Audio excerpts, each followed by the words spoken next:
Hi friends, మీ బరంపురం తెలుగు అమ్మాయి. ఈరోజు అయితే ఫ్రాన్స్ కర్రీ చేద్దాం. కావాల్సిన పదార్థాలు: ఫ్రాన్స్ అయితే నీట్గా క్లీన్ చేసి పక్కన పెట్టుకున్నాను. అలాగే ఉల్లిపాయలు, పచ్చిమిరపకాయలు, టమాటాలు, అల్లం తెల్లుల్లి పేస్ట్ ఇవన్నీ కూడా కట్ చేసి నీట్గా పక్కన పెట్టుకున్నాను. కళాయి పెట్టి ఆయిల్ వేసుకుని పచ్చిమిరపకాయలు వేసుకుని కొంచెం ఫ్రై అయిన తర్వాత ఉల్లిపాయ ముక్కలు కూడా వేసుకుని ఫ్రై చేసుకోవాలి. బాగా ఫ్రై అయిన తర్వాత అల్లం తెల్లుల్లి పేస్ట్ కూడా వేసుకుని ఒక 2 మినిట్స్ అయితే ఫ్రై అయిన తర్వాత టమాటా ముక్కలు కూడా వేసుకుని బాగా ఫ్రై చేసుకోవాలి. బాగా ఫ్రై అయిన తర్వాత ఫ్రాన్స్ కూడా వేసుకుని ఒక 5 మినిట్స్ అయితే ఫ్రై అయిన తర్వాత సరిపడినంత ఉప్పు, కొంచెం పసుపు వేసుకుని ఒక 5 మినిట్స్ అయితే ఫ్రై అయిన తర్వాత సరిపడినంత కారం కూడా వేసుకుని ఒక 10 మినిట్స్ అయితే ఫ్రై చేసుకోవాలి. ఫ్రై చేసుకున్న తర్వాత తగినంత వాటర్ అయితే వేసుకోవాలి.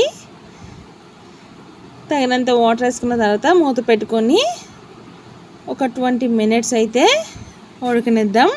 చాలా అంటే చాలా టేస్టీగా ఉంటుంది. ట్రై చేసి చూడండి. నచ్చితే లైక్ చేయండి, షేర్ చేయండి, సబ్స్క్రైబ్ చేయండి ప్లీజ్.